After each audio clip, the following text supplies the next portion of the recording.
جس کے بنا پر وہ اچھی پوسٹ پر کام کر سکے, اس کو نوکری مل سکے, اور نہ ہی اس کے ہاتھ میں ہنر ہوتا ہے کہ وہ وہاں پر کوئی اسکلفل کام کر سکے, تو پھر پردیس تو آپ نے کاٹنا ہے اور پھر آپ کے ہاتھ بھی کچھ نہیں آئے گا. اور پھر وہاں پہ بھی آپ اگر جناب تھوڑا بہت کام کر کے صرف اپنے لیے ہی گزارا کر کے کھانا پکائیں گے اور باقی اپنے اخراجات پورے کریں گے, تو پھر جو اتنا پیسہ لگا کے آپ باہر جائیں گے تو اس کا تو کوئی فائدہ نہیں ہوا نا. پھر آپ کے جو پیچھے رہنے والے ہیں جنہوں نے اپنے پیٹ کاٹ کے آپ کو باہر بھیجا ہے, ان کے لیے پھر آپ کیا کر رہے ہیں؟ وہی شاید پیسہ آپ اگر پاکستان میں کوئی اپنا بزنس سٹارٹ کرتے, کسی اچھی انویسٹمنٹ کے ساتھ اس کو انوالو کرتے, تو شاید وہ زیادہ آپ کے لیے کارآمد ثابت ہوتا. تو خدا را ان بے بنیاد باتوں سے ہمیں نکلنا چاہیے تاکہ ایک اچھی ہم زندگی گزار سکیں. اور یہ ساری چیزیں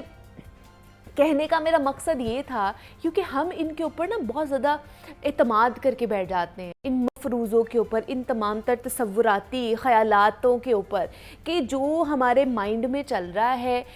جن کے اوپر ہم نے آمین بول دی ہے, جن باتوں کے اوپر شاید ویسا ہی ہے. ہم کچھ الگ سوچنے کی کوشش ہی نہیں کرتے ہیں. ہم یہ سوچتے ہی نہیں ہے کہ اگر ہمیں یہ سامنے ایک راستہ نظر آ رہا ہے تو ضروری تو نہیں ہے کہ یہی ایک راستہ ہو ہماری منزل کے لیے. ہم ادھر ادھر دیکھتے ہی نہیں ہیں, ہم دیکھتے ہی نہیں ہے کہ شاید کوئی اور راستہ بھی ہمیں مل جائے اور وہ آسان راستہ ہو ہمارے لیے. تو یہ ان چیزوں سے نکلنے کی ہمیں کوشش کرنی چاہیے. اور یہ جو لوگ باہر بھاگنے کو ترجیح دے رہے ہیں کہ پاکستان میں کچھ بھی نہیں ہے, پاکستان میں کچھ نہیں رکھا, دس اینڈ دیٹ, ٹھیک ہے ہم لوگ اکانومی ہماری جو ہے ڈاؤن جا رہی ہے, ہم لوگ کرائسس میں جا رہے ہیں, لیکن پھر بھی جب آپ باہر جائیں گے, ایک تو آپ کو اچھا خاصا پیسہ چاہیے باہر جانے کے لیے, وہاں پہ سیٹل ہونے کے لیے. اس کے بعد جو یہاں کے مزے میں تو کہوں گی وہ وہاں نہیں ملتے ہیں. آپ نے ہر چیز خود کرنی ہے. سب سے بڑھ کر آپ کو وہاں رشتے نہیں ملتے ہیں. آپ کے ماں باپ, آپ کے بہن بھائی, جو آپ کے خون کے رشتے, جو احساس کے رشتے ہیں, وہ صرف یہیں پہ ہیں. آپ کو باہر کچھ نہیں ملے گا, نہ خوشی ملے گی نہ غمی ملے گی, آپ کسی بھی چیز میں شامل ہی نہیں ہو سکتے ہیں. تو اس لیے سوچ سمجھ کر کوئی بھی قدم ہمیں اٹھانا چاہیے. ایٹ لیسٹ اس کے بارے میں 3 سے 4 سولوشنز ہمیں نکالنے چاہیے. ہم ایک حل نکالتے ہیں اور اسی کے پیچھے بھاگنا شروع کر دیتے ہیں. شاید اس جیسے اور بھی حل ہمارے پاس موجود ہو, لیکن ہم غور نہیں کرتے ہیں. تو 3 سے 4 چیزوں کے حوالے سے سوچیں, لوگوں سے مشاورت کریں, پھر جا کے کسی کے اوپر آپ نے آگے بڑھنے یا اقدامات اٹھانے کی جو ہے نا کوشش کرنی ہے. اپنی زندگی میں آگے بڑھیں, کوئی نہیں کہہ رہا, لیکن صحیح سمت میں آگے بڑھیں, پازیٹیوٹی کے ساتھ آگے بڑھنے کی کوشش کریں. تو جناب ہم بھی اپنے پروگرام میں آگے بڑھتے ہیں. جناب اب کچھ آپ کی صحت کے حوالے سے اور اپنی صحت کے حوالے سے بات کر لیتے ہیں کہ جناب کیا کھانا چاہیے, کیا نہیں کھانا چاہیے. اور سب سے پہلے کیونکہ ہمارا فرسٹ میل ہوتا ہے بریک فاسٹ, اور بہت سے لوگ ہیں انکلوڈنگ می, ہم لوگ اسکپ کر دیتے ہیں. اتنی جلدی ہوتی ہے صبح آفسز آنے کی اور کام کاج پر جانے کی کہ صبح کا جو میل ہے ہمارا اسکپ ہو جاتا ہے اور پھر ہم ڈائریکٹ جا کے کھانا کھاتے ہیں. میری تو یہ روٹین ہے. تو وہ ہماری صحت کے لیے کتنی بری ثابت ہو سکتی ہے, ہمیں ناشتہ کرنا چاہیے, کتنا امپورٹنٹ ہے, اینڈ موسٹ امپورٹنٹلی کہ ہمیں کھانا کیا چاہیے جو ہمارے لیے, ہماری صحت کے لیے جو بہتر ہو, ہماری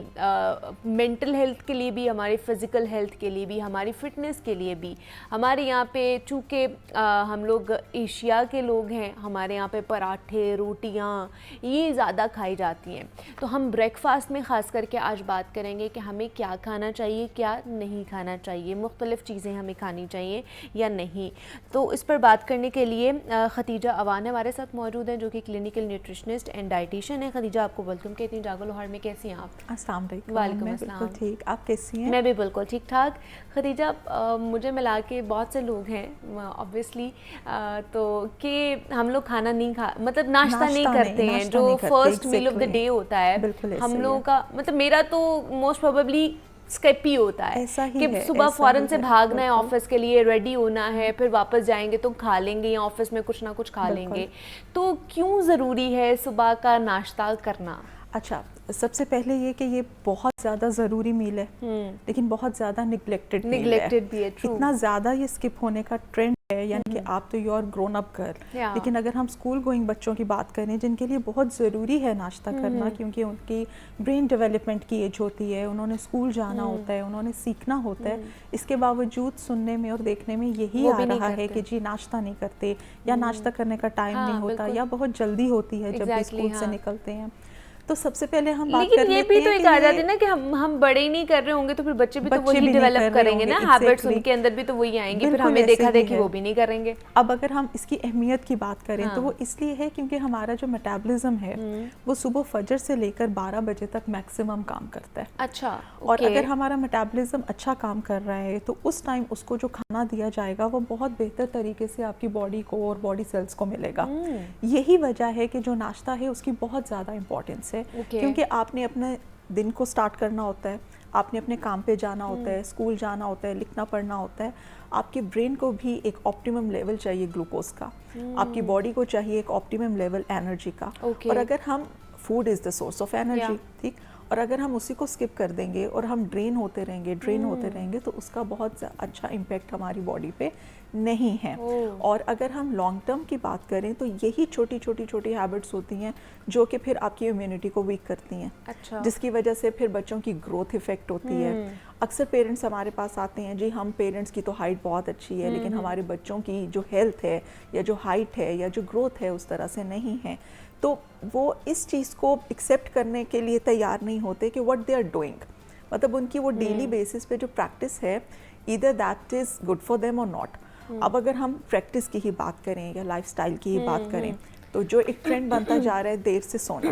وہ دیر سے سونا جس کی وجہ سے پھر آپ صبح سب اس ٹائم پہ اٹھتے ہو کہ ماں کو بھی جلدی ہے, باپ کو بھی جلدی ہے, بچوں کو بھی جلدی ہے. اور اگر ہماری ایج میں آپ آ جائیں تو بالکل یہی ٹرینڈ ہے کہ رات کو دیر سے سونا, صبح دیر سے اٹھنا ناشتے کے اسکپ ہونے کی ایک بڑی وجہ ہے. لیکن جی آپ بات کریں. اچھا, دوسرا یہ ہے کہ بہت سے لوگوں کو میں نے دیکھا ہے کہ ہم لوگ رات کو بہت زیادہ جب کھا لیتے ہیں نا تو صبح اٹھ کے ہمارا ویسے بھی دل نہیں کرتا, ایسا لگتا ہے پیٹ فل ہے اور وہ ہیوینس ہو رہی ہوتی ہے, تو صبح پھر ہم لوگ اس طرح بھی بھاگ جاتے ہیں اپنے آفیسز میں. اچھا, اس میں ٹائمنگس کی اگر بات کروں تو ہمیں میکسیمم لیٹ جو ہمیں ڈنر کر لینا چاہیے ان بٹوین 7 to 8, بہت بھی لیٹ کیا تو آپ نے 9 o'clock, ٹھیک ہے. اگر آپ 9 o'clock ڈنر کر لیتے ہیں, اس کے بعد تھوڑی بہت آپ کی کوئی واک ہے یا کوئی ایکٹیویٹی ہے, اس کے بعد آپ سوتے ہیں تو صبح آپ کو بھوک محسوس ہوگی. ہم جتنا لیٹ ڈنر کریں گے, سیکنڈلی ایک تو ٹائمنگز ہو گئی, دوسرا یہ کہ چونکہ ہم ناشتہ نہیں کرتے, پھر اپنی ورک پلیس پہ ہم اپنے اسنیکس کو اسکپ کر رہے ہوتے ہیں, تو جیسے جیسے دن گزرتا ہے, جیسے جیسے ہم ڈرین ہوتے ہیں, ہماری بھوک بڑھتی جاتی ہے. اب ہم لیٹ کھائیں گے لیکن ایک بلک میں کھائیں گے. اب وہ جو ہم بلک میں کھاتے ہیں اس کی وجہ سے پھر صبح ناشتے کے ٹائم پہ ہمیں بھوک نہیں ہوتی, کیونکہ اس ٹائم میٹابلزم بھی سلو ہے, ایکٹیویٹی بھی ہماری کم ہو گئی ہے, اور دوسرا ہم نے اپنی باڈی کو, اسٹمک کو پورا اسٹف ان کر لیا ہے, تو جس کی وجہ سے پھر وہ پراپر ڈائجسٹ نہیں ہو پاتا. ایسیڈیٹی کے الگ ایشوز ہوتے ہیں, بھوک نہ لگنے کا دوسرا ایشو ہوتا ہے, اور بھوک نہ لگنے کی وجہ سے جو آپ کا بریک فاسٹ ہے جو کہ ہونا چاہیے, ضرور ہونا چاہیے, وہ اسکپ ہوتا چلا جاتا ہے. صحیح, اسی طرح یہ اتنا امپورٹنٹ ہے بریک فاسٹ کرنا. اچھا, جیسے میرے جیسے لوگ ہیں جو صبح نہیں بریک فاسٹ کر پاتے اور جب وہ واپس جاتے ہیں اپنے گھروں میں تو موسٹ پروبیبلی لنچ کا ٹائم ہوتا ہے, دوپہر کا ٹائم ہوتا ہے, تو وہ لنچ برنچ وہ اکٹھا ہی ہو جاتا ہے, تو اس میں پھر ہم لوگ ایز اے لنچ ہی ہر چیز انٹیک کر رہے ہوتے ہیں, پھر ہم بریک فاسٹ نہیں کر رہے ہوتے ہیں. اب دیکھو, اب ہمارے ہاں ٹرینڈ ہی نہیں کہ ہم ڈنر میں انڈا کھائیں یا ہم لنچ میں انڈا کھائیں. اب انڈے کا وہ کنسیپٹ ختم ہو گیا نا. اس کے بعد دوسری بات یہ کہ دودھ اسکپ ہو جاتا ہے, کیونکہ ہماری اس طرح کی بھی لنچ کی آپشنز ہیں, ہم اس کے ساتھ دودھ کا کمبینیشن نہیں رکھ پاتے. اب انڈا اور دودھ سب کے لیے بہت امپورٹنٹ ہے, بچوں کے لیے بھی اور بڑوں کے لیے بھی, آپ کی اسکن کے لیے, آپ کے بالوں کے لیے, آپ کی بونز کے لیے, سب کے لیے.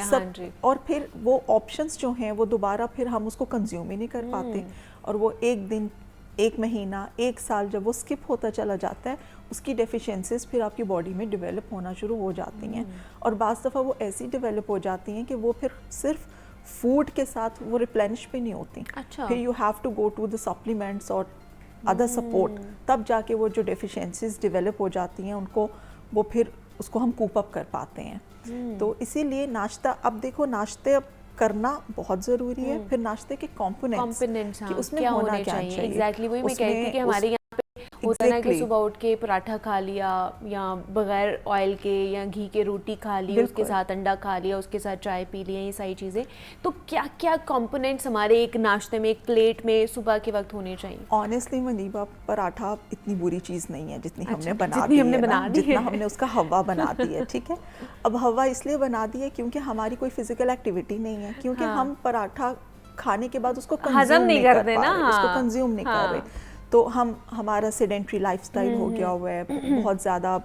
لائک بچے باہر کھیلنے کودنے نہیں نکل رہے, کبھی اسموک کا ایشو آ جاتا ہے, کبھی سیکیورٹی ایشو آ جاتا ہے, ملٹیپل ایشوز اراؤنڈ, کبھی سوشل ایشوز آ جاتے ہیں کہ بچوں کی وہ ایکٹیویٹی نہیں ہے. ادروائز جو ہمارے دیسی کھانے ہیں یہ اتنے خطرناک بھی نہیں جتنا ہم نے بنا. لیکن دیکھیں نا, اب جیسے پراٹھے بھی ہمارے گھروں میں مختلف طریقے سے بنتے ہیں, اندر تہ 3 تہوں والا اور لیئرز والا پراٹھا, اس کے اندر بھی پھر گھی لگتا ہے, پھر اس کے بعد دوبارہ سے اوپر سے گھی لگ کے وہ ایسے پورا نچڑا ہوا ہوتا ہے گھی کے اندر. چلو میں اور آپ نہیں کنزیوم کرتے, ٹھیک ہے, لیکن بچے تو کر سکتے ہیں نا. اچھا, بچوں کے لیے اٹس اے ہیلدی آپشن کہ وہ انڈا کھائیں, وہ جو ہمارا دیسی گھی کیونکہ ایک آرگینک سورس ہے ہمارے پاس آتا ہے, وہ کھائیں. اور دوسرا یہ کہ کھیلیں کودیں, ایکٹیو رہیں اور اس کو کنزیوم کریں. پراٹھا تو چلو ایک آپشن ہے نا. اگر میں ایک جنرل کمپوننٹس کی بات کر دوں کہ کم از کم مائیں ضرور توجہ دیں ان کمپوننٹس پہ, اور ان کو ضرور وہ چیک لسٹ اپنی بنائیں کہ بھئی وہ پورا ہفتہ وہ ہو رہی ہیں چیزیں کہ نہیں. اس میں آپ کے کاربس بہت امپورٹنٹ ہیں, کیونکہ کاربس آپ کے برین کو گلوکوز دیں گے, اچھے آپ لکھائی پڑھائی میں اچھے ہو جاؤ گے. اس کے بعد پروٹین, ایک پورشن پروٹینز کا بہت امپورٹنٹ ہے جو کہ ہمیں انڈے یا دہی سے ملے گا. پھر اس کے بعد دودھ بہت امپورٹنٹ ہے, کیونکہ جو ہمارا پورا انفراسٹرکچر ہے, ہمارا اسکیلیٹن ہے, اس کے لیے بہت زیادہ ضروری ہے. دوسرا آپ نے اکثر سنا ہوگا کہ دودھ کو ہم مکمل غذا کہتے ہیں. دودھ ایک مکمل غذا ہے, دودھ ایک مکمل, وہ اسی لیے ہے کیونکہ اس میں کاربس, پروٹین, فیٹس, تینوں چیزیں ہمیں اکٹھی مل جاتی ہیں اور بہت اچھی فارم میں مل جاتی ہیں, جو کہ باڈی کو بڑے اچھے سے اویلیبل ہوتی ہیں. تو یہی وجہ ہے کہ آپ کا کاربس لیں, آپ کمپلیکس کاربس لیں جو کہ آہستہ آہستہ آپ کی باڈی میں ڈائجسٹ ہوں, آپ کے بلڈ شوگر لیولز پہ ان کا برا اثر نہ ہو. آپ پروٹین کھائیں, اس کوالٹی میں پروٹین کھائیں کہ اس کی نیوٹریشنل ویلیو برقرار رہے. جیسے آپ نے کہا خدیجہ, پروٹین میں تو چلو انڈا آ گیا یا دہی آ گیا, تو کاربز میں پھر کیا آ سکتا ہے؟ کاربس میں دیکھو, ہم جب بھی کاربس کی بات کرتے ہیں نا تو ہمیں تھوڑا سا سلیکشن آف کاربس پہ دھیان رکھنا ہوتا ہے, لائک گڈ کاربس اور بیڈ کاربس, ٹھیک. اگر ہم کمپلیکس کاربس پہ چلے جاتے ہیں, جیسے چھان والے آٹے کی روٹی, آپ بالکل میدے والی جو روٹی ہوتی ہے وہ نہ کھائیں, یا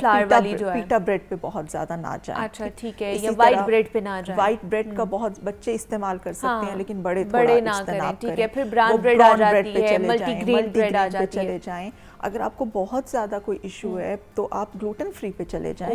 لیکن کاربس کو ٹوٹل ایکسکلوڈ نہ کریں. ہمارے ہاں بہت زیادہ یہ ٹرینڈ ہے کہ کمپوننٹس کو یا نیوٹرینٹس کو ٹوٹل ایکسکلوڈ کر دیا جاتا ہے, نکال ہی دیا جاتا ہے اپنی ڈائٹ سے. اچھا, اب آج میں نے سوچ لیا I have to maintain my weight, تو چلو میں روٹی چاول نہیں کھاؤں گی. آپ اتنے بڑے ہوئے ہو, وہ کھا کے ایک دم سے اس کو ایکسکلوڈ کرو, اور اچھا چلو نہیں بھی کھاؤ گے تو کب تک نہیں کھاؤ گے, 1 مہینہ 2 مہینہ 3 مہینہ, جب آپ وہ کھاؤ گے تو باڈی اس کا امپیکٹ لے گی. تو بہتر ہے کہ آپ اس کی کوانٹٹی, پورشن کو مینیج کر لو. آپ اس کو کیسے بنا رہے ہو اس کو دیکھ لو, لیکن ٹوٹل ایکسکلوڈ نہیں کرو. ٹھیک ہے. Khadija Awan, clinical nutritionist and dietitian ہمارے ساتھ موجود تھی. خدیجہ, تھینک یو سو مچ کہ آپ یہاں پر آئیں, اور بریک فاسٹ کے حوالے سے ہم بات کر رہے تھے کہ کتنا امپورٹنٹ ہے کرنا, اور یہ میں اپنے آپ کو ہی بول رہی ہوں کہ آئندہ سے میں نے بھی یہ کوشش کرنی ہے کہ کچھ نہ کچھ ایک پورشن جو ہے وہ بریک فاسٹ کا میں کر کے آؤں, اور آپ لوگوں نے بھی جو ہمیں دیکھ رہے ہیں جو نہیں کرتے ہیں صبح اٹھ کے ناشتہ, ان لوگوں نے لازمی کرنا ہے اگر ہم نے فٹ رہنا ہے. تو یہاں پہ ایک چھوٹی سی بریک لیتے ہیں, ملتے ہیں اس بریک کے بعد.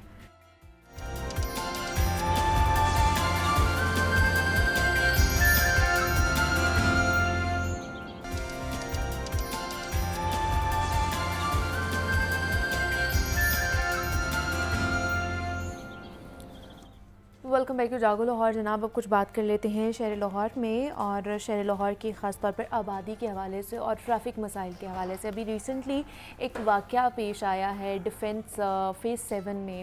جہاں پر غالباً 15-16 سال کا بچہ جو کہ ڈرائیونگ کر رہا تھا رات گئے, اور جناب اس کی ہٹ کرنے کی وجہ سے ایک ہی گاڑی میں جو موجود تھے 6